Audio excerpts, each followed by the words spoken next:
Bueno, pues muchas gracias por estar aquí muy inteligentemente a la sombra. O sea, había estado muy rápido y rápidas, pues me encanta. Para poner broche de oro a este primer día, a esta primera jornada de Buscando el Norte, en el que hemos ayudado a muchos chavales y chavalas a poder encontrar su primera inserción o por lo menos orientarse en algo de lo que quieran hacer.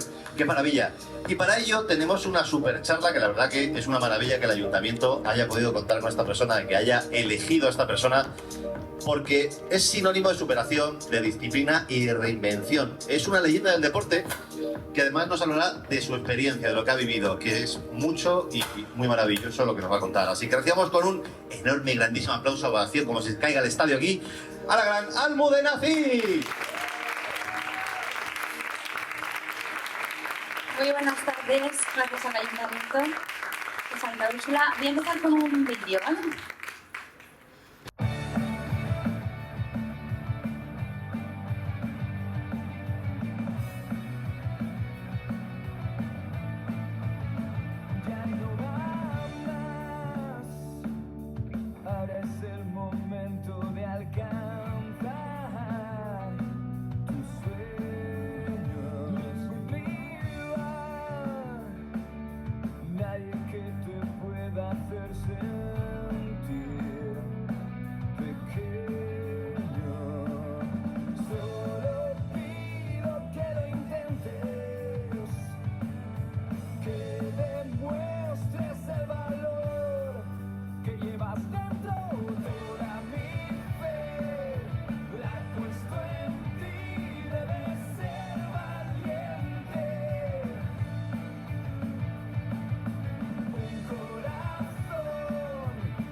Bueno, me gusta siempre empezar con este vídeo porque es el resumen de lo que viene a ser mi carrera deportiva, esos 4 Juegos Olímpicos, pero todo tiene un comienzo, todo tiene un principio y voy a haceros un pequeño repaso de cómo comenzó todo, ¿no? Para que luego uno pueda también rescatar qué cosas se quedan en uno y que pueda tirar de ello para los momentos sobre todo de transición y de cambio, que también es lo que hoy me trae aquí. Yo empecé con 6-7 añitos, muchas de las gimnastas que también tenemos por aquí, empezamos en este deporte pues, como una actividad extraescolar, como algo que nos apasiona, jugábamos a Simón dice que con el brazo derecho nos toquemos la oreja izquierda, Simón dice que levantes la pierna, pum, ¿no? Y la levantábamos. Y entonces de repente en ese movimiento, ¿no? de pierna, pues la entrenadora se dio cuenta que Almudena levantaba la pierna con mucha facilidad, ¿no? Y estas capacidades y cualidades que el deportista tiene, y sobre todo para esta disciplina deportiva.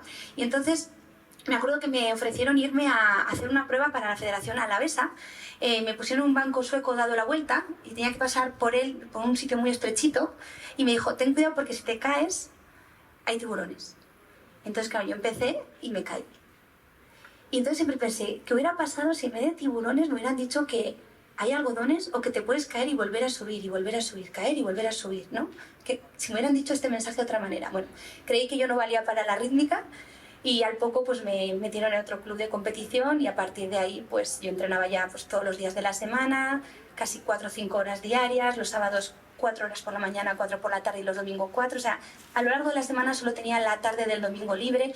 Yo lo veía normal porque era lo que me apasionaba, lo que me gustaba. Me acuerdo que mi padre me venía con la cena a buscar para ahorrar tiempo y luego poder hacer los deberes y hacía que el poco tiempo que tenía fuera súper efectivo, ¿no? El poco tiempo de descanso que tenía. Entonces, la seleccionadora se fijó en mí con 12 años, me convocaron para el equipo nacional. Yo vivía en Vitoria, en el norte de España, y tenía que viajar a 350 kilómetros lejos de la familia. Mis padres, evidentemente, no había terminado ni siquiera la EGB y me dijeron que no, que tenía que esperar a ser más mayor. Yo pensaba que los trenes pasaban solo una vez en la vida, de verdad. Digo, mamá, ¿cómo estás haciendo esto? Si no voy ahora no me van a volver a llamar.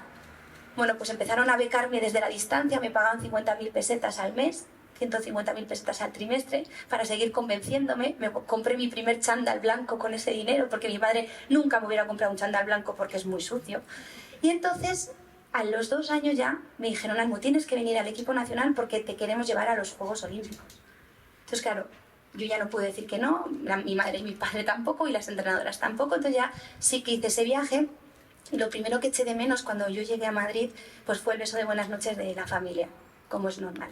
Pero bueno, entré en la dinámica del trabajo, no fue nada sencillo, porque al final somos niñas que somos sacadas del núcleo familiar y tienes que aprender a defenderte en la vida sin decir nada, porque en el fondo si tú piensas y en alto todo lo que te está pasando, posiblemente tus padres te digan yo te saco de aquí, cuando realmente es parte de la dinámica del alto rendimiento. Bueno, pues llegué a los primeros Juegos Olímpicos aparentemente sin grandes esfuerzos.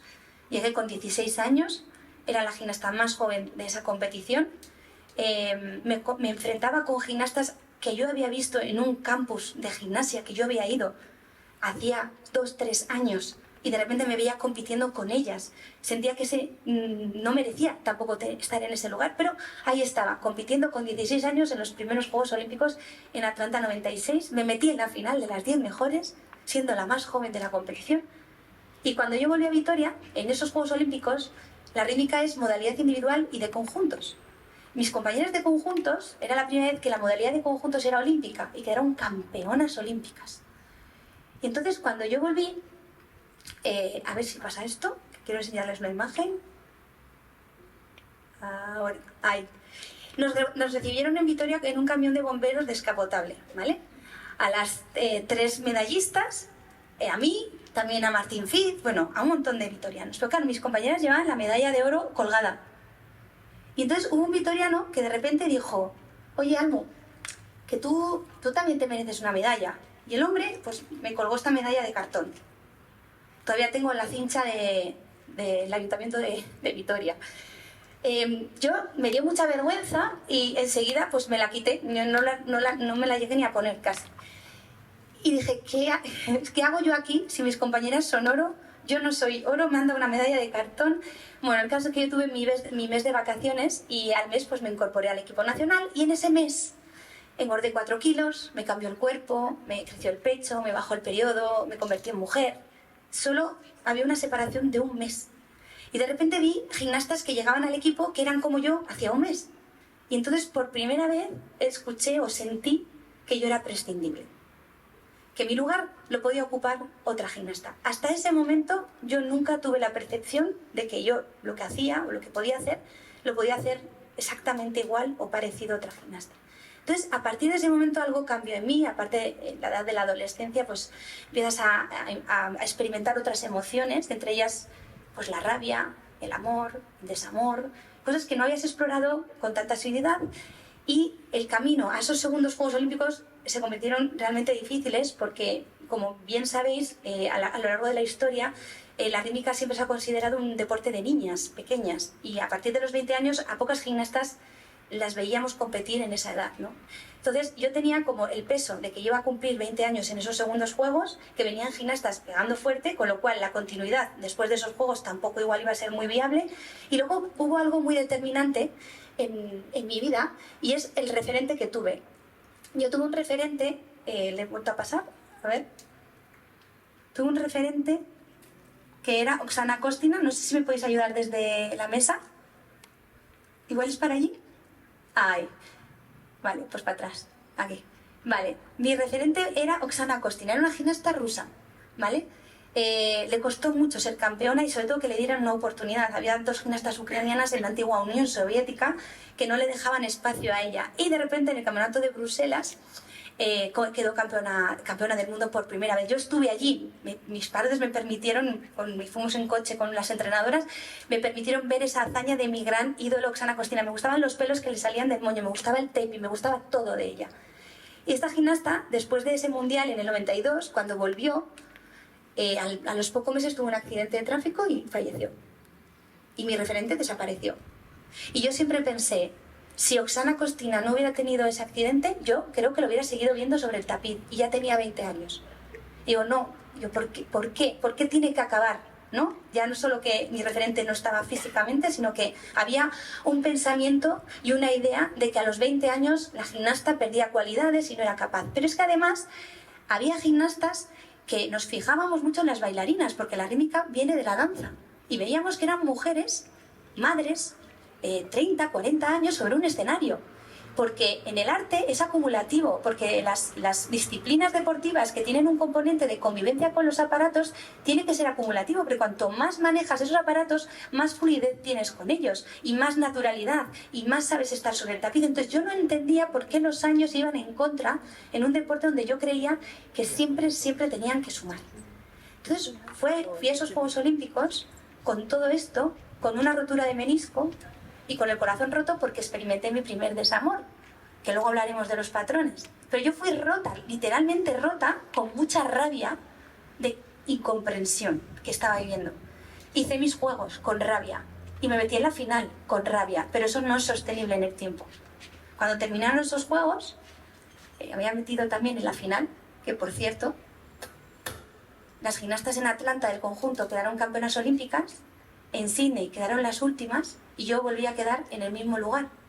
Pero de repente me había convertido en la heroína de la expedición, con el mismo resultado. Y entonces dije, ¿qué significa la medalla de cartón? ¿Qué significa la medalla de oro? ¿Cuál es el valor que le damos a lo que hacemos? Porque yo no le di ningún valor al mismo resultado 4 años atrás.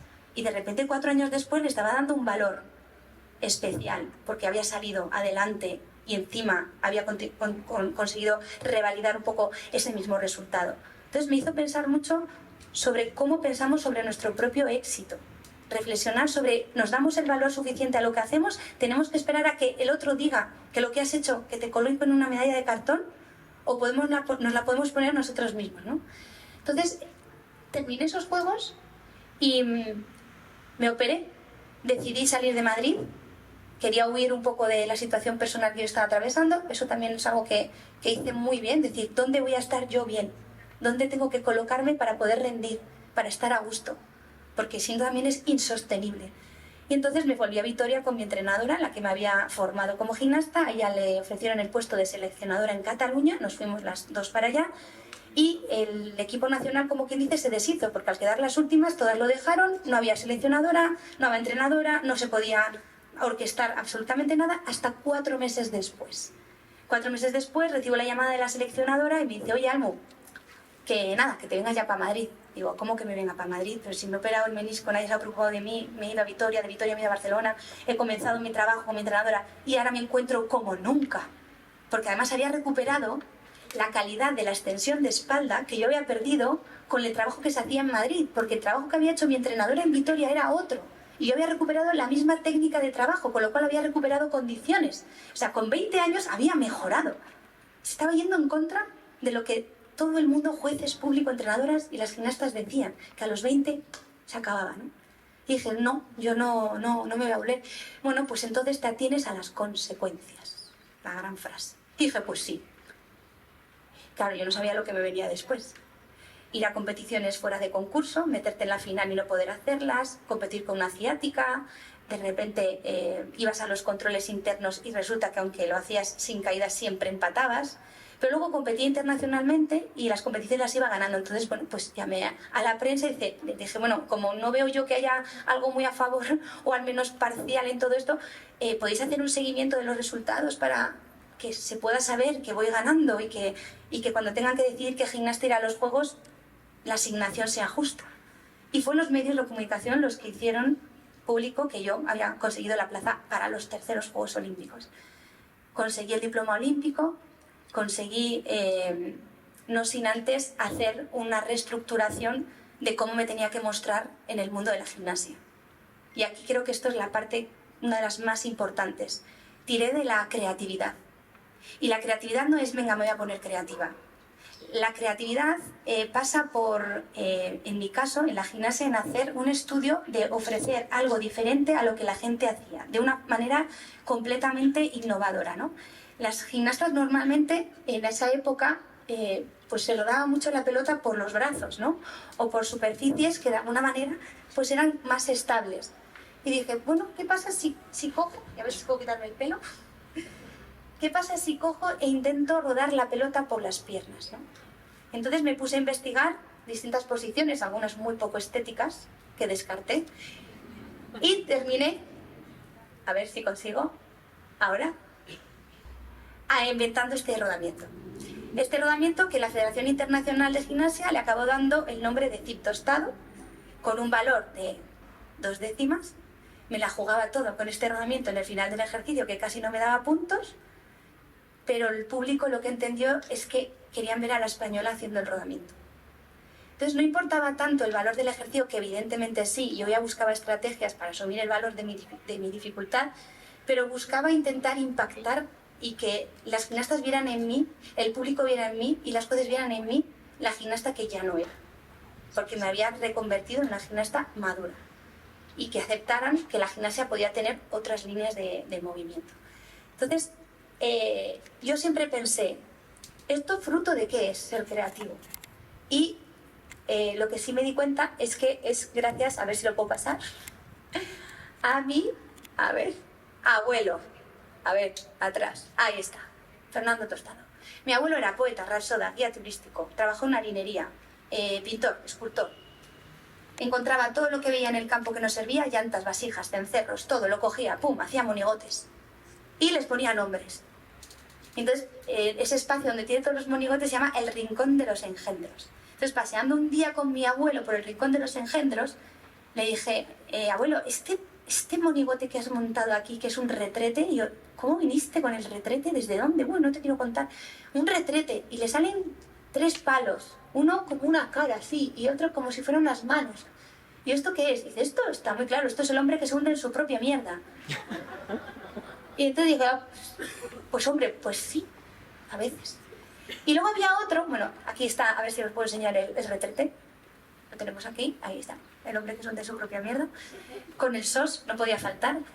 Y entonces había otro que me dijo, este es como tú. Y era como una especie de pájaro, un trozo de madera que él había dibujado y era como un ave. Y dice, este es como tú. Cuando todo el mundo cree que vas a desaparecer, vuelves a aparecer. Eres como el ave fénix. Y entonces, claro, mi abuelo ya había vivido el hecho de que su nieta le retiraran una y otra vez, una y otra vez, una. Y entonces, no es casualidad que cuando llegué a mis últimos Juegos Olímpicos, vistiera un maillot donde llevaba ese ave fénix dibujado. Yo no sabía que iba a competir el último ejercicio de mi vida con el del ave fénix, porque somos 4 aparatos. En los Juegos Olímpicos realizamos 4 ejercicios y el último me tocó que fuera la cinta con el ave fénix en mi pecho, que para mí era la simbología de, bueno, ahora ese beso que diste al tapiz te separa de la gimnasta de la ya es gimnasta, ¿no? En un microsegundo. Entonces, creo que no es casualidad de que yo tuviera esta mente de innovadora, creativa. Mi abuelo fue el raro del pueblo, iba contracorriente. Creo que algo de lo que yo vi en él veía en mí, y es más, lo veía normal, porque como yo lo vi hacer, se lo vi hacer con tanta naturalidad, yo no dudé de que yo pudiera dar eso. A lo que quiero llegar es que a veces tenemos que indagar un poco, porque no es tanto lo que vivimos en un periodo de tiempo, sino la herencia que nos han dejado las personas que han pasado a nuestro alrededor, que nos pueden dar muchas cosas, mucha información, mucha inspiración para lo que estemos haciendo. Y yo sé que mi abuelo fue una fuente de inspiración que estaba en mi subconsciente, que finalmente luego lo pude ver de una forma mucho más gráfica. Bueno, terminé los cuartos Juegos Olímpicos, hice historia, fui la gimnasta que más Juegos Olímpicos, soy aún una gimnasta que más Juegos Olímpicos en la rítmica ha realizado, es la única en el mundo, y no buscaba este título ni esta hazaña, simplemente buscaba coherencia. Buscaba poder decidir dónde, cuándo y cómo retirarme. Creo que alguien que dedica toda su vida, toda su pasión, todos sus dolores a una disciplina deportiva merece al menos poder elegir el momento del cierre, ¿no? Y es una de las cosas que yo también defiendo mucho en este momento, que es la retirada del deportista. Bueno, pues la retirada fácil no fue. Vamos a darle una más atrás, se me ha colado una. Bueno, había una frase. Este es un dorsal. Para quienes no estéis familiarizados con la rítmica, nosotras, como veréis, nos ponemos boca abajo y no nos caemos, ¿no? Pero no nos caemos porque activamos los músculos necesarios. Si tú pones la espalda rígida, esa espalda no baja. Si tú no tiras del dedo gordo hacia arriba, esa pierna no sube o baja demasiado o no tiene estabilidad. Si tú no aprietas el glúteo de la pierna de base, no te sostiene mientras estás abajo con el tronco más relajado.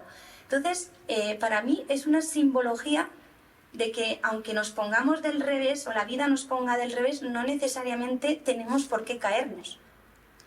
Nos pueden poner boca abajo, pero si activamos lo necesario, lo estrictamente necesario, podemos intentar mantenernos en ese equilibrio, ¿no? Y ahora es cuando a mí me gustaría entrar en una parte que quizás para mí es la más bonita. Cuando me retiré creí haberme puesto boca abajo, de alguna manera me reciclé como gimnasta, como actriz. Intenté transmitir todo lo que había aprendido del mundo de la rítmica y del deporte a mi vida laboral como actriz. La gente, cuando empecé a hacer mis primeros trabajos como actriz, tuve mucha crítica y intrusismo, porque una gimnasta no se convertía en actriz, tenía que estar vinculada o a la gimnasia, entrenadora, directora, algo vinculante al deporte, pero en mi caso veía una coherencia, una vez más coherencia, en que yo me reciclara como actriz. No sé si también por la vena artística de mi abuelo, porque él era poeta y ya le veía en los escenarios toda la vida, pero creo que tiene mucho que ver con que las gimnastas salimos al tapiz, nos enfrentamos a unos jueces, a un público de 8.000 espectadores, en nuestro caso, con mucha gente en sus casas viendo una competición donde nos jugamos absolutamente todo nuestro trabajo en 90 segundos, con lo cual estamos preparadas para afrontar un momento tan de tensión y de responsabilidad, que de alguna manera para mí estudiarme un guión y llevarlo a un escenario y enseñarlo después de un mes de trabajo o 2 meses de trabajo me parecía la mecánica natural y la más parecida a lo que yo había estado haciendo como gimnasta, con lo cual para mí era coherente una vez más. Me acuerdo que cuando me estrené, iba a estrenar en el Centro Dramático Nacional, hubo un chico que puso un tuit porque era actor y me dijo: "Jo, ya lo que faltaba, la gimnasta actriz en el Centro Dramático Nacional". Entonces le puse me gusta. Y entonces, al tiempo, el hombre me escribió a mi web y me dijo: "Perdona, ha sido fruto de mi frustración como actor, ver que tú tienes una oportunidad y no yo, pero he ido a verte a la obra y mereces todo mi respeto". Entonces, son momentos en los que dices: claro, es que todo el mundo puede juzgarte, pero tú tendrás que demostrarlo. Siempre he tenido que demostrar. Y no demostrárselo a los demás, sino demostrar mi coherencia. Es decir, yo no he trabajado nunca pensando en que tú tengas que ver las cosas como las veo yo, sino siempre he intentado mostrar lo que yo creo. Y a partir de ahí es lo que a mí me ha hecho caminar y caminar y caminar. Bueno, me reciclé como actriz, me dio por escribir unos libros infantiles, que también hay algunas niñas que andan por aquí, que los tienen, porque necesité ordenar mi paso por el deporte. Tampoco creo que la escritura sea algo alejado. Llevaba escribiendo mis diarios desde que llegué con 14 años por lo mucho que echaba de menos a mi familia, lo difícil que fue hacerme a las compañeras, lo difícil que fue entrar en el equipo sabiendo que le iba a quitar el sitio a una que ya estaba. Eso es muy difícil, porque pasan cosas para que cada uno se pueda defender en su lugar, y con 14 años pues ni estás preparada para recibir ciertas situaciones ni tampoco estás preparada para defenderte de ellas. Entonces yo tuve un diario donde enseñaba y escribía todo lo que a mí me estaba pasando. Entonces siempre tuve la forma del desahogo. Entonces escribir también fue coherente. Me dicen: "Es actriz, escritora". No, es que soy una persona que transmite y saca lo que tiene de formas diferentes y en este caso artísticas, ¿no? Entonces, puede decirse, y de hecho me ponen muchas veces como de ejemplo de reinvención y de reciclaje, ¿no? Pero hubo un episodio en mi vida que me puso boca abajo y sí que creí que me había pegado el porrazo. Y fue con mi vida personal. Imaginaos que tú has sentido siempre mucha competencia y mucho control y mucha capacidad con tu carrera deportiva, que te has sentido súper fuerte y de repente por algo que no te esperas te da la vuelta a la vida y de repente empiezas a tener un descontrol que no eres capaz de saber cómo afrontarlo, ¿no? Y esto fue cuando se rompió mi matrimonio, así de un día para otro. Esto pasa muchísimo en la vida, es algo súper natural y normal, lo estamos de acuerdo todos, pero cómo lo vive uno es único, ¿no? Entonces, bueno, yo estaba en esta situación y de lo que me di cuenta, y es lo que os quiero trasladar, es que lo que se activó para que yo no me hundiera o me quedara ahí fue todo lo que aprendí del deporte y de los aparatos con los que yo estuve conviviendo toda mi vida. Y uno de ellos es la pelota. La pelota tiene un peso, ¿vale? Pesa 400 gramos y tú tienes que acompañarla. No puedes ir contra ella. Tú tienes que sentir esos gramos y para que la pelota sienta que es parte de tu cuerpo y una extensión de tu mano, tienes que aceptarla. Porque si la rechazas o te pones nerviosa, no tiene carril por donde ir, ¿no? Pero si tú la escuchas y la sientes, puedes sentir que forma parte de tu cuerpo. Incluso haces arte, ¿no? Y la pelota para mí son como los problemas, porque podemos rechazarlos y entonces salir corriendo del tapiz a por la pelota y volver otra vez y volver a intentarlo, o podemos decir, vale, está, y lo voy a adaptar, y lo voy a sentir, y lo voy a integrar. ¿Y para qué lo voy a rechazar si está ahí y va a estar?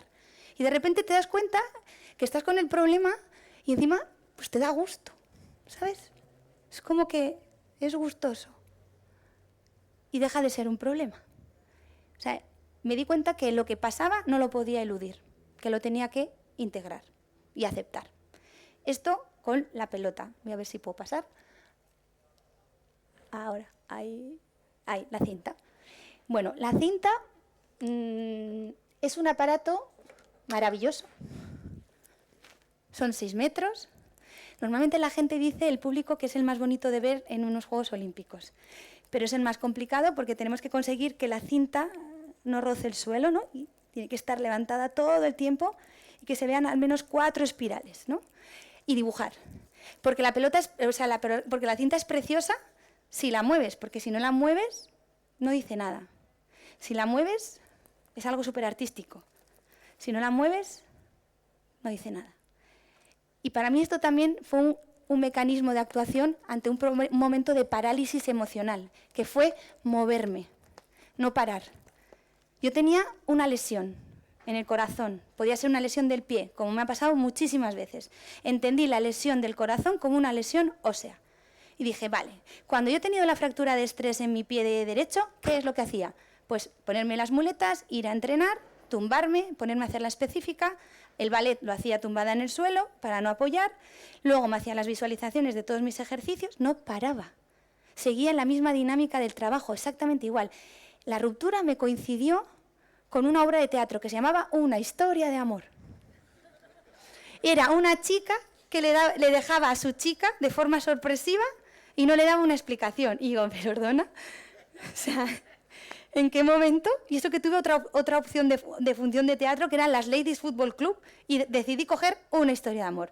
Bueno, pues esa historia contaba lo que me estaba pasando, entre comillas. Entonces había una elipsis de 10 años y de repente la protagonista, que era la que dejaba, le decía, oye, que mira, había caído tenía un cáncer la que era su pareja, y se atrevió a decirle 10 años después por qué la había dejado, que eran los celos.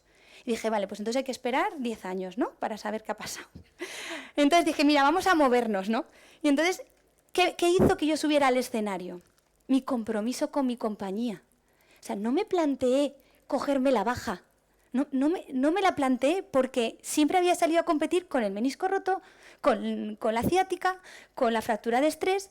Y entonces dije, yo no puedo parar, o sea, yo no puedo parar. Yo, por mi culpa, no va esta gente a tener un problema en la función de teatro. Entonces me tomé la responsabilidad de lo que podía pasar en el equipo tan mía, que yo no me escuchaba a mí, pero escuchaba lo que podía hacer por los demás. Y aquí, para mí, es otro mensaje. Siempre dicen, no, tenéis que hacer las cosas por vosotros, por y para vosotros. Pues yo creo que a veces las tenemos que hacer por los demás.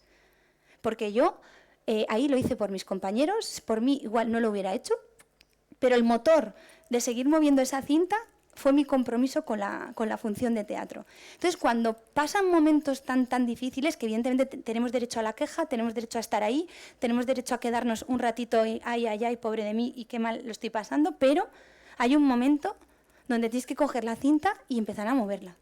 Porque si no, va a ser muchísimo más difícil cuanto más tardes de salir de ahí. Entonces, esto es lo que aprendí de este preciosísimo aparato, que además, mal manejada, se hacen unos nudos estupendos. Con lo cual, no vale manejar la cinta de cualquier forma, no vale hacer las cosas de cualquier forma, no vale moverte de cualquier forma. Lo que hagas, que tenga sentido.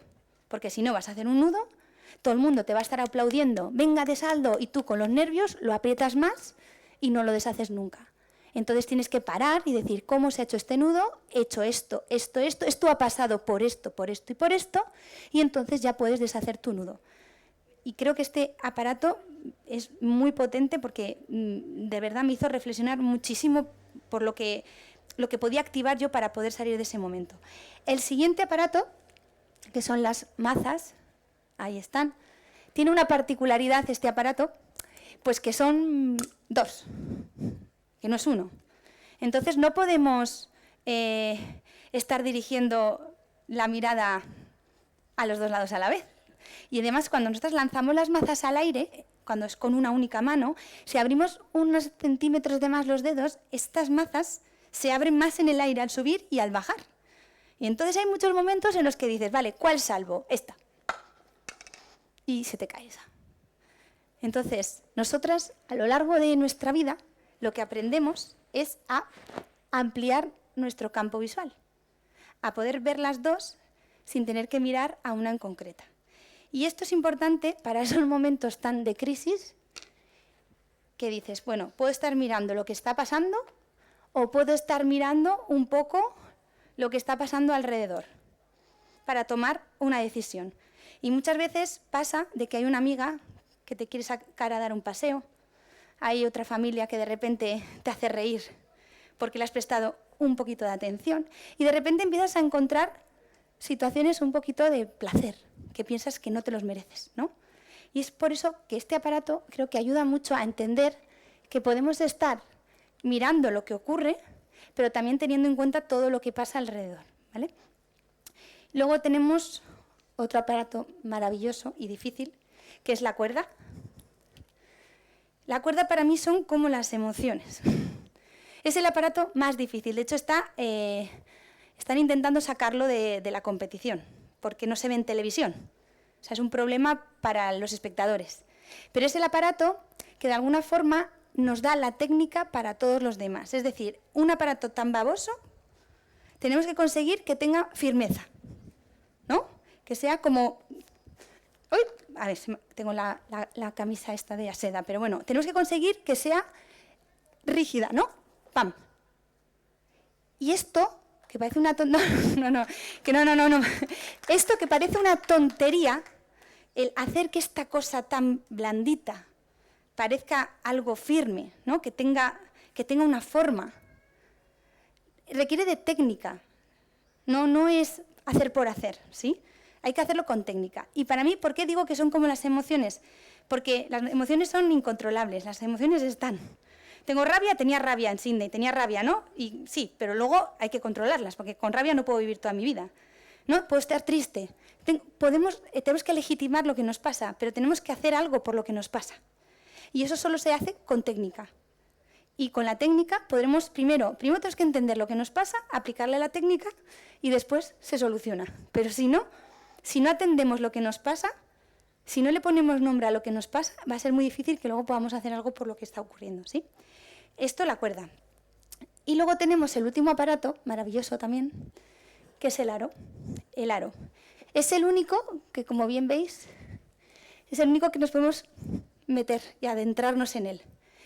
¿Cuántos golpes nos hemos dado las gimnastas con este aparato hasta que conseguimos entrar de forma fluida y que parezca que no cuesta nada?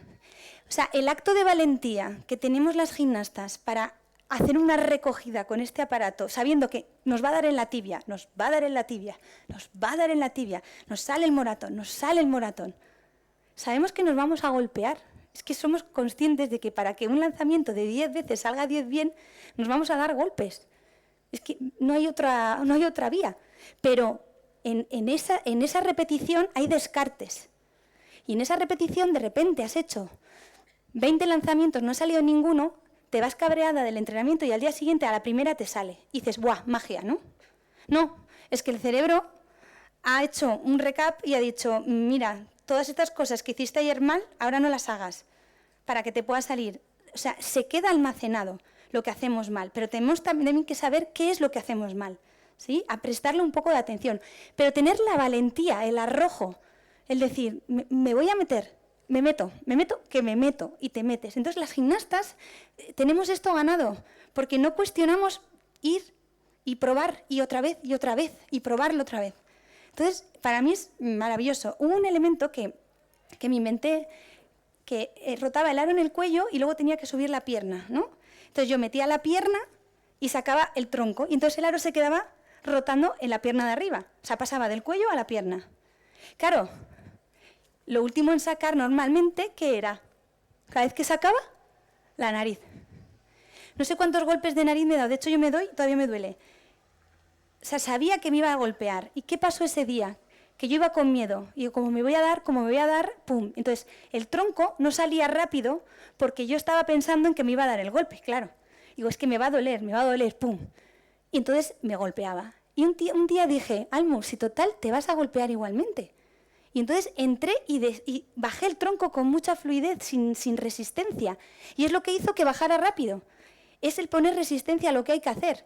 Lo vas a hacer más lento, lo vas a hacer peor, te vas a golpear. Si hay que hacerlo, se hace, ¿no? Es como... Y entonces, a partir de ese momento, luego ya, es verdad que mi cerebro se quedó la técnica súper enquistada y ya no me volví a dar ningún golpe, pero hasta ese momento me di muchísimos golpes. Entonces, yo creo que es importante saber que para algo que nos está costando decidir hacer, que a veces es hablar, simplemente hablar con la otra persona de lo que nos está pasando, es atrevernos. Y ya es casi el 50% de la mochila que te quitas. Yo hablaría también de los patrones que os he dicho antes. Luego hablaremos de los patrones, que yo luego he repetido, el patrón del primer novio, el segundo. No estamos aquí para hablar de temas matrimoniales, pero es verdad que sí que tenemos que atender qué patrones estamos repitiendo que no nos vienen bien. Y eso me lo enseña también nuestro maillot. Nuestro maillot tiene un patrón, y cuando tenemos 7 años tienes un maillot adaptado a tus 7 añitos. Cuando cumples 10 ya tienes otro cuerpo y entonces tienes otro patrón para que tú puedas hacer tu trabajo libremente. Y cada vez que vas creciendo vas teniendo un maillot. He tenido más de 70 maillots en mi vida, porque he tenido cuerpos distintos, estilos distintos, músicas distintas, cada uno para cada situación. Porque para estar cómodo tienes que tener un patrón de maillot a medida. Entonces, cuando estemos incómodos en algo, pensemos si tenemos el patrón a medida, porque no nos damos cuenta, creemos que podemos con la incomodidad, constantemente, y no, es el patrón, está tirando, no te está dejando doblar, no te está dejando moverte libremente. Y esto es algo que yo he aprendido con 40. O sea, no es algo que rescato de mi etapa deportiva, lo rescato de un periodo muchísimo más recientes. Y luego las punteras es lo que protege nuestros pies. Y yo creí que cuando terminaba la gimnasia y terminé la gimnasia, que la gimnasia iba a estar ahí siempre. Y no, el deporte está siempre. El deportista transita por el deporte. Entra y luego está pues, alrededor, pero no está para siempre. Entonces, hasta que descubrí que me tenía que desprender de esas punteras para poder pisar un escenario y crear otros callos diferentes, para poderme manejar en otra superficie, cuando me liberé y dije, no, es que llevas la gimnasta dentro, por supuesto, es una identidad que va, y le añado la de tía, y le añado la de actriz, y le añado muchas otras. Pero pensar en qué superficie estáis y que hay punteras, hay calzado que no es apto para otras superficies, ¿no?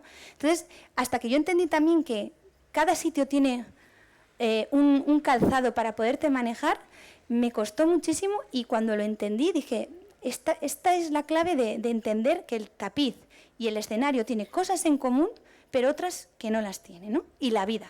Porque una de las cosas que sí que aprendí es que como deportista tenía que sufrir dolor por las lesiones, porque no hay entrenamiento, una gimnasta que entrena 8 horas que no entrene con dolor, no hay deportista de élite que no tenga lesiones, es como súper normal aceptar que tienes que pasar por el dolor, pero en la vida hay que evitarlo.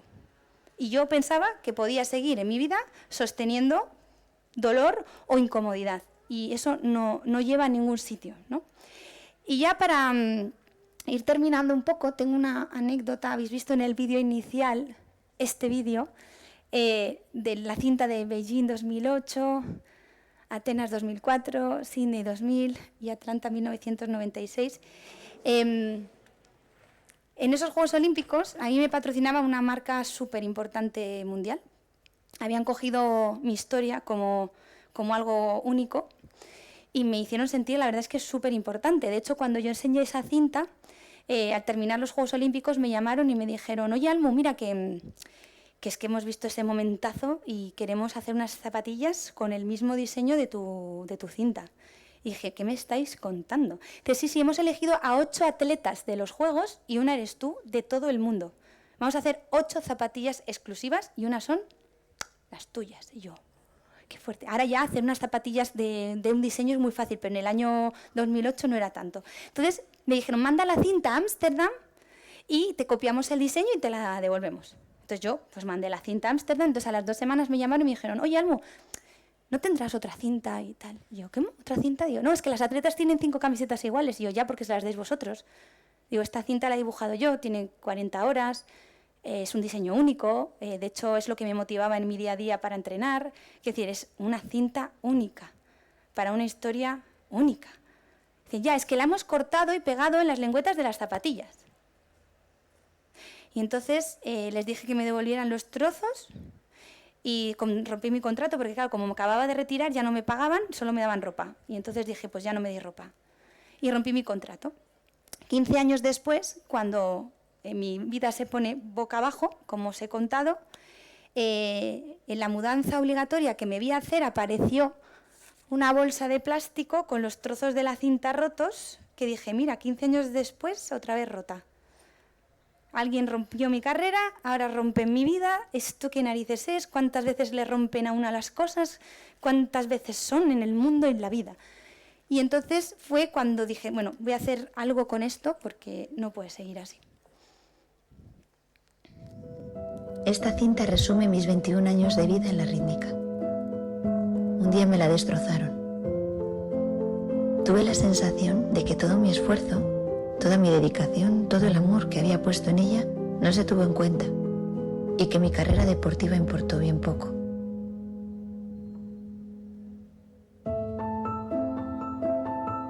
Si he aprendido algo a lo largo de este camino es que reconstruirse depende en gran medida de uno mismo. Es cuestión de tiempo y de esfuerzo. Te buscas entre los escombros, recuperas los pedazos, ordenas tus experiencias y sacas toda la luz que haya en ellas para seguir dibujando tu vida.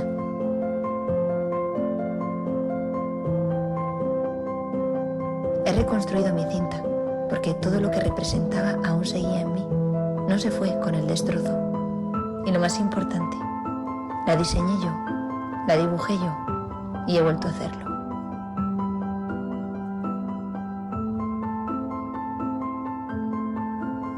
Volví a recuperar a la Almu que fui y la que soy.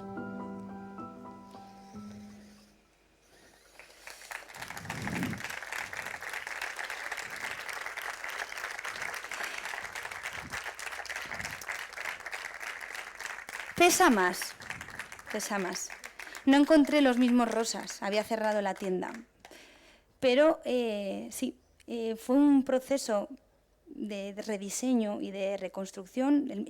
Las horas que le invertía a volver a tenerla fue el volver a reencontrarme conmigo.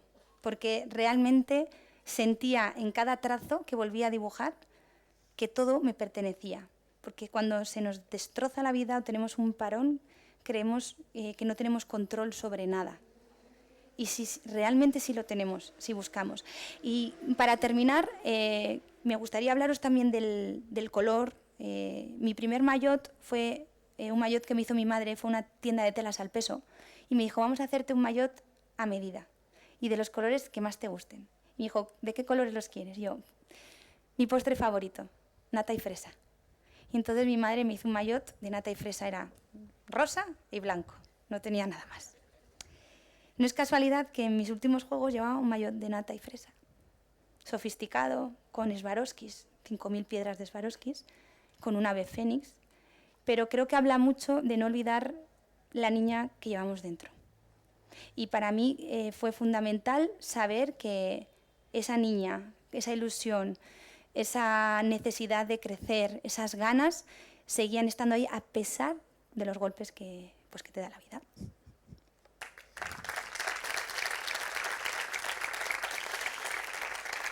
Y ahora, si queréis alguien hacerme alguna pregunta.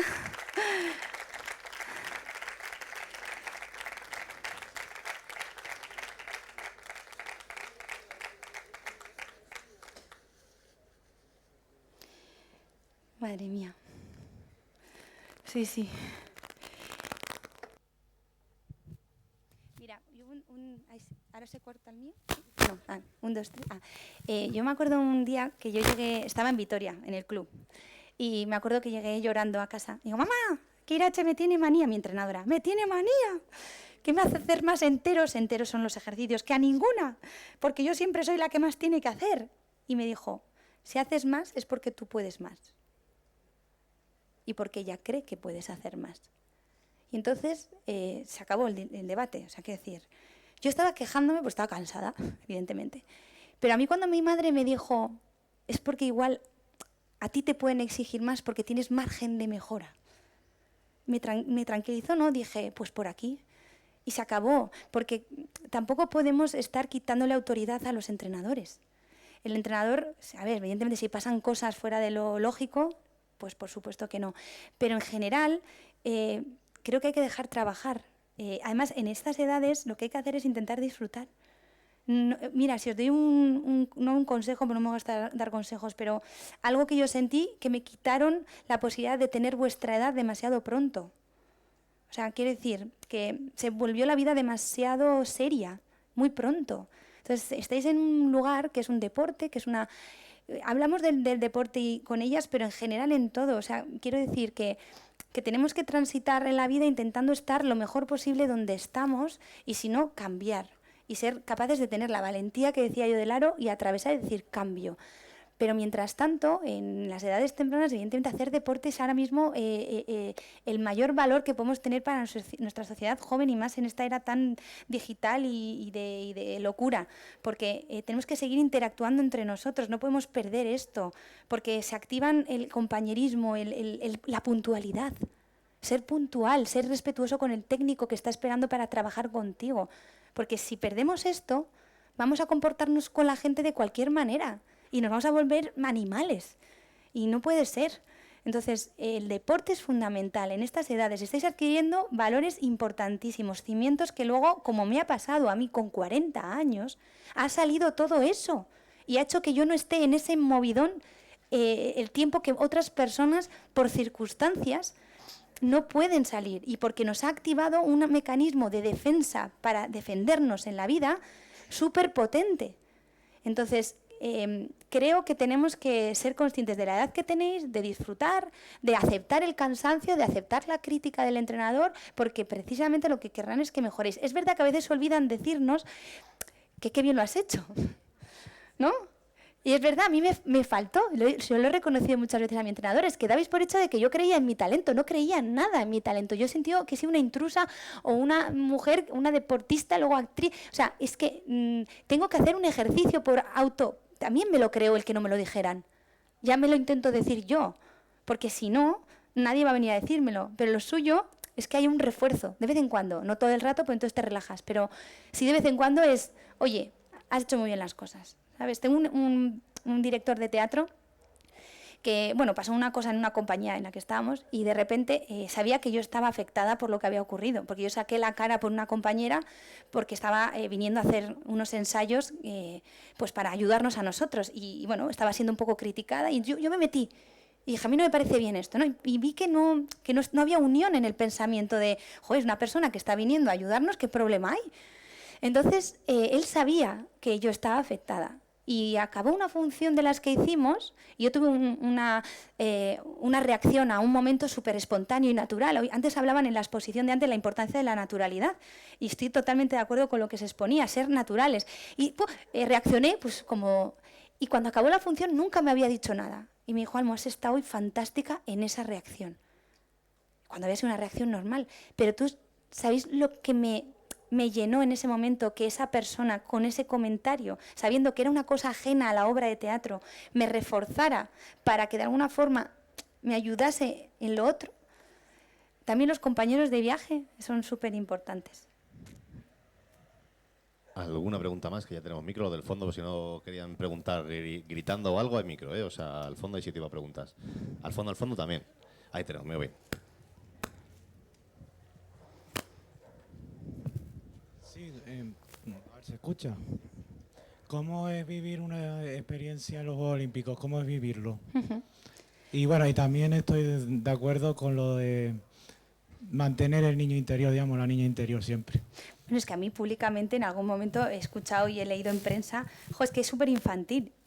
Y digo, es que, digo, me encanta, ¿no? Porque si no, qué serio todo, ¿no? Es como, pero bueno, bromas aparte, vivir los Juegos Olímpicos dependiendo del momento personal y vital que estés atravesando. Con 16 años era inconsciente de dónde estaba, lo único que quería era que mi entrenadora me dijera bien. Además, no estábamos en Atlanta, estábamos en Athens, nos llevaron a otro sitio, con lo cual era como un mundial. No era un juego olímpico porque no estábamos en la Villa Olímpica. Entonces no vivimos lo que viene a ser la diferenciación de cualquier otra competición, que es convivir con otros deportistas. Entonces, para mí fue como estar en unos juegos sin saber que había estado en unos juegos.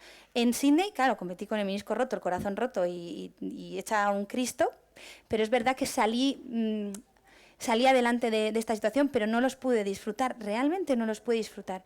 Luego Atenas para mí sí que fue mi sello y mi autoridad, y dije, esto es mi sitio y de aquí no me mueven, tenía 24 años.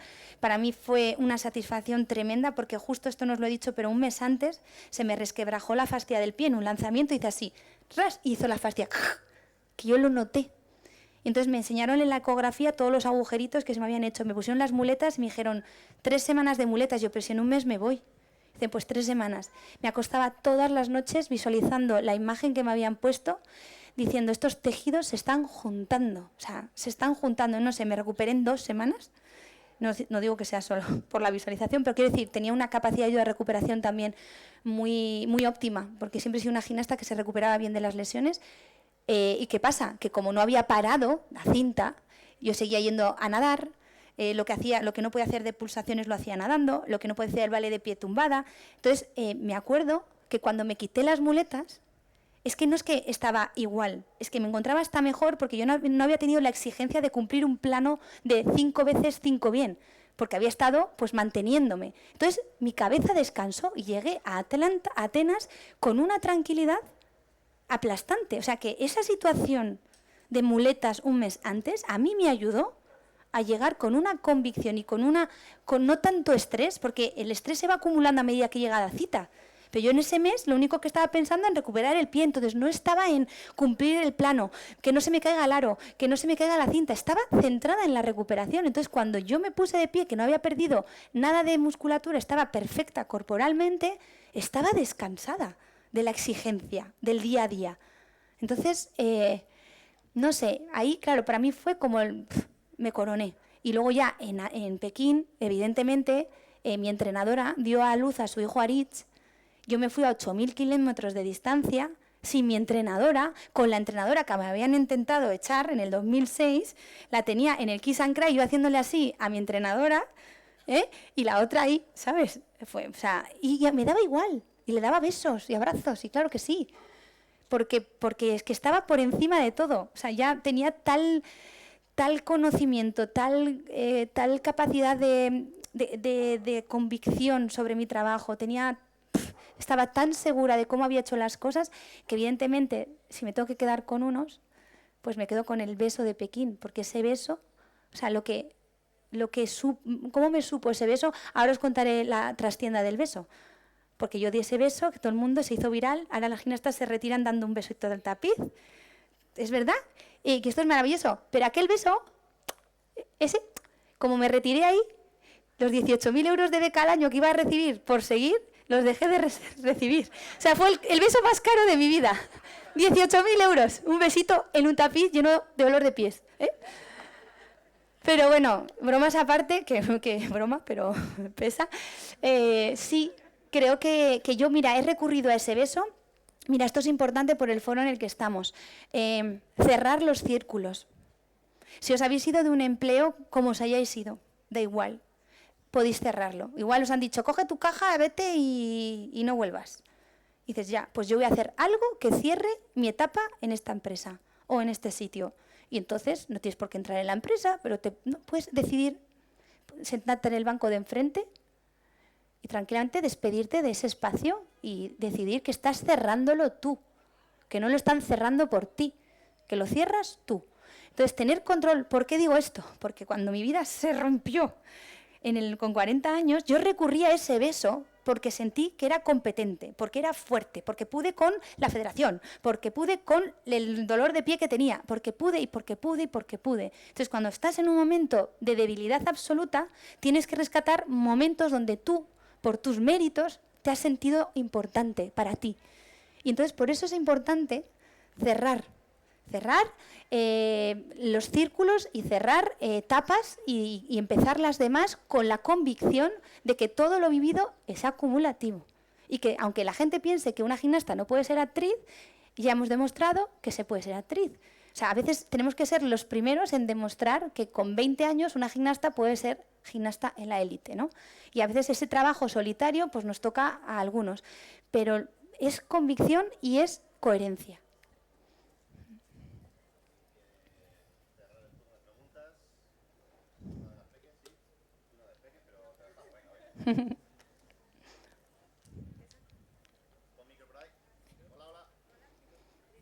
Te oigo, ¿eh? Sí.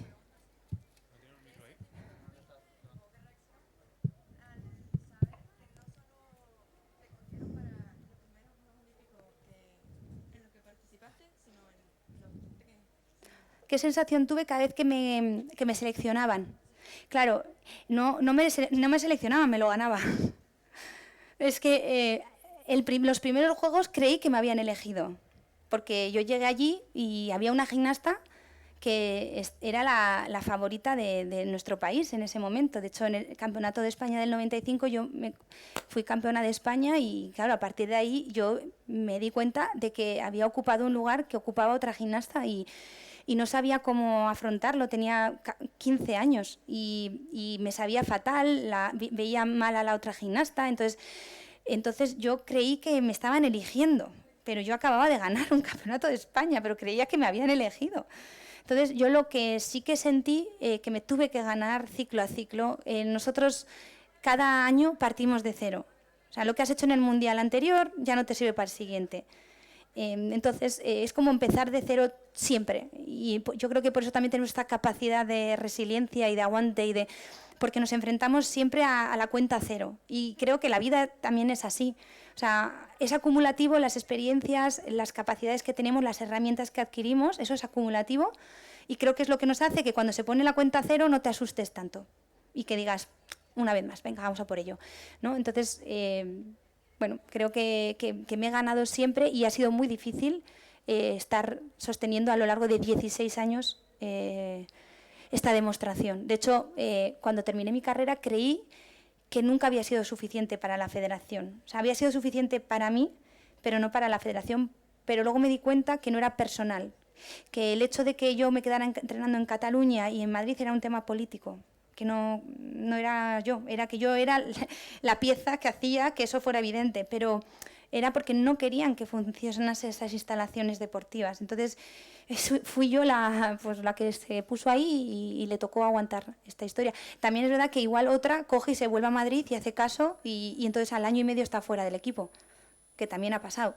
Entonces, creo que tomé una decisión coherente, vuelvo otra vez, conmigo, con lo que yo necesitaba, porque creo que tener un lugar de trabajo estable y de confianza es fundamental para que uno desarrolle su trabajo bien. Y cuando la situación no es apta, porque a mí me ha pasado también de no tener las compañeras que me ayudaran o que era todo lo contrario, aceptar que eso, la pelota, que eso está pasando, que lo que tienes que hacer es bailar con ello, integrarlo, sentirlo, no rechazarlo, darle besos y decir esto es lo que hay, porque es que el resto es perder el tiempo y alejarte y la energía alejarla del objetivo que tienes.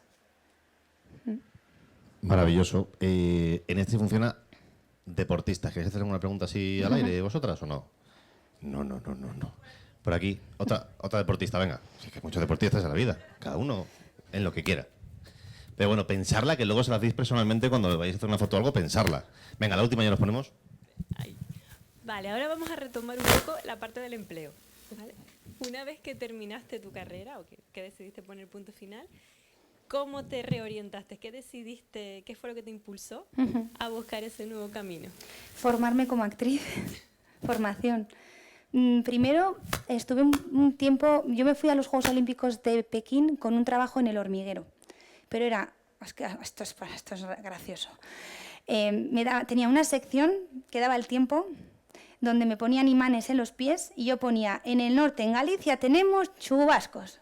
Y ponía los chubascos en un mapa enorme que tenía detrás. Entonces yo era la chica del tiempo. Me pagaban, no sé si lo puedo decir, 600 euros por esa sección a la semana una vez. 600 por 4, pues 2.400 euros, ¿no? Menos lo que me quita Hacienda, ¿no? Eso. ¿Qué ocurre? Es que soy fatal con las matemáticas, pero entonces, ¿qué ocurre?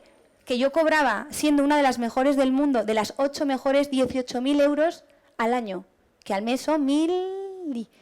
por un ratito, 4 veces al mes.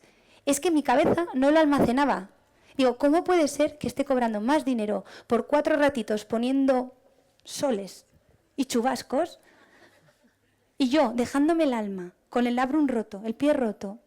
Esto no tiene ningún sentido. Entonces yo tuve un tiempo que no entendía el mundo. O sea, quiero decir, y ahora, bueno, pues digo, mira, Almu, pues ahora recibes una remuneración económica pues por lo que tú has dado y lo que tal, y entonces me lo tengo que justificar, ¿vale? Porque si no, esto es así. Pero lo que yo hice es decir, ¿la tele te gusta? Me han plantado ahí, yo no lo elegí. O sea, me dijeron, tú tienes esto. Y entonces, en un momento que dije, ¿yo qué quiero hacer? Entonces, yo tenía un vacío que era la gimnasia. Y yo decía, a mí me gustaba elaborar algo, ensayar algo y luego enseñarlo. La interpretación, el teatro, ensayas y enseñas. Y encima no tengo que estar con los dolores de rodillas y la exigencia física que me requería la gimnasia. Entonces yo lo que hice, a tu pregunta, es buscar algo que fuera lo más parecido a lo que me proporcionaba emocionalmente esa profesión. O sea, no pensaba en lo económico porque en el teatro no vives, porque cada función son 110 euros, 180, tienes 3 fines de semana, 2 fines... O sea, no, tampoco. Porque escojo trabajos que no dan... Bueno, pasiones que no dan dinero. Entonces, yo lo que hice es formarme, metí en un curso de formación. Primero era mensual, luego me cogí uno trimestral, después uno anual. Y me di cuenta que a mí me ayudaba pues, para tener unas herramientas, pero que tenía que tirar de la naturalidad, que es lo que me ha gustado también escuchar, de cómo eres tú, quién eres tú, es conocerte tú. Y entonces la gimnasia tiene algo, el deporte valiosísimo, que te pone en evidencia, tú no puedes escapar de ti. La gimnasia te dice, ¡ay, la has cagado, se te ha caído! Claro, ¿lo ha visto toda España? ¿Cómo no? O sea, no puedes eludir el error, te lo ve todo el mundo. Entonces tú eres la primera que lo reconoce, incluso sales del tapiz, la gente cree que has hecho un buen ejercicio y tú estás con el error, para poder mejorar el error. Entonces, me he encontrado que al trasladarme a otra profesión, que es muy exigente, pero no tiene para nada la exigencia que tenía la otra profesión. Con lo cual, ¿yo qué hago? ¿Qué pienso? Si tú estás en un empleo donde encima no estabas bien, o por lo que sea, o no estabas del todo a gusto, que se ha acabado ese empleo y te empiezas a trabajar en otro, que aparentemente te está costando mucho, pero intento rescatar lo bueno que tengo. O sea, yo decía, no me están aceptando como actriz, digo, pero es que aquí yo no sufro tanto corporalmente como en la gimnasia. O sea, estoy entrando en cosas, en valores que yo decía, pues aquí estoy mejor. Y entonces digo, me gusta esto y encima tiene esto bueno, que no sufro tanto de la espalda, ¿no? Y entonces esto es un trabajo propio, ¿eh? O sea, nadie te va a venir a decir, venga, este trabajo te va a dar estas cosas y te vas a sentir así. Tú tienes, mira, me acuerdo cuando me pasaron, vivíamos en un chalet todas juntas, después empezamos a vivir en un piso y ya con 18 años fui la primera que pidió ir a la residencia. O sea, había vez que las gimnastas se van a una residencia. Me voy a la residencia y el director, que digo, me va a tratar como una princesa, porque la pobre niña de la gimnasia rítmica, que por fin la dejan o consigue que se vaya a una residencia, pues me metió en la habitación Pi, la 314, la más pequeña, que tumbada llegaba a la pared.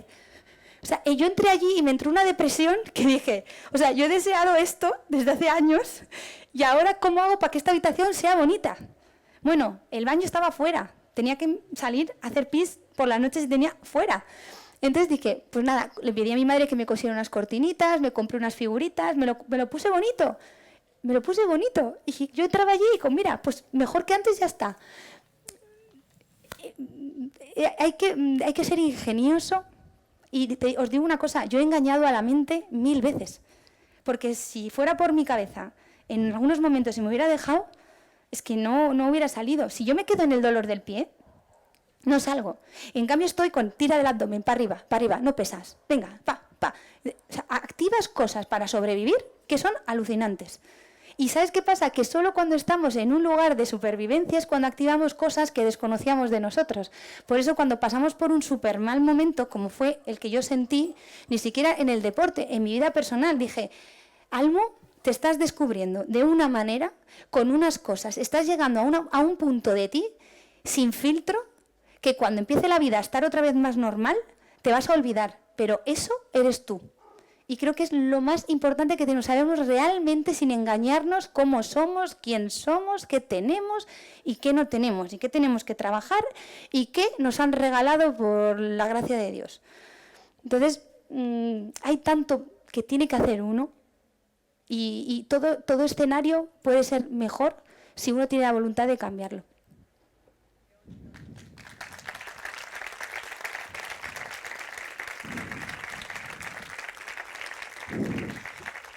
No veo manos, entonces hacemos una cosa. Espera, tenemos una deportista que tiene un preguntón. Perdón. ¿Cómo te sentiste en tu primer campeonato? Uy, el primero. Se me escapó la puntera del pie. Tuve una tragedia en mitad del ejercicio, pero seguí. Sin punteras. Es que sin punteras poco podemos girar a veces, pero yo giré. Porque no me quedé pensando, estaba tan con la cosa de tirar para adelante con el ejercicio. Entonces recuerdo que fue en el Pabellón Europa en Vitoria, en un campeonato de Álava, con el concierto de Aranjuez, la música, y me acuerdo que cuando salí de esa competición a mis padres le dijeron, mucha música para tan poca gimnasta. Sí, y es verdad que era una música grandiosa para una niña de 9, 10 añitos, pues... Además me acuerdo que la coreografía pues era más infantil, no era como acorde con la música, pero tenía como mucho sentimiento, y bueno, tiene mucho sentimiento. Y entonces, cuando terminé con el Nessun Dorma de la ópera de Turandot, una música grandiosa para una gimnasta grandiosa o importante o lo que queramos pensar, no sentí que aquella niña fuera menos que la que se retiró. Es importante saber que los primeros pasos en el tapiz, cualquiera, aunque haya sido con este proceso un poco traumático de que se me fue la puntera y tuve que seguir, siempre lo recordaré como ese paso que no me amedrentó de seguir como ejercicio. Maravilloso, súper pregunta. Por cierto, al pabellón ese le pusieron mi nombre. Qué bonito. Y ahora se están celebrando allí el Festival de Vitoria. Y muchas veces se presentan todas las cosas de cine, las series, todos los programas. Esto es una curiosidad. Y yo estuve en Puente Viejo, en una serie diaria de Antena 3. Y me acuerdo que antes de que llevara mi nombre, yo presenté en el pabellón donde me estrené con la puntera afuera. Dije, qué fuerte que yo venga aquí a estrenar como actriz algo en el pabellón donde me estrené. Pero es que luego encima le pusieron mi nombre. Entonces ya solo me falta estrenar una peli siendo actriz en esa instalación. Si alguien me quiere escuchar.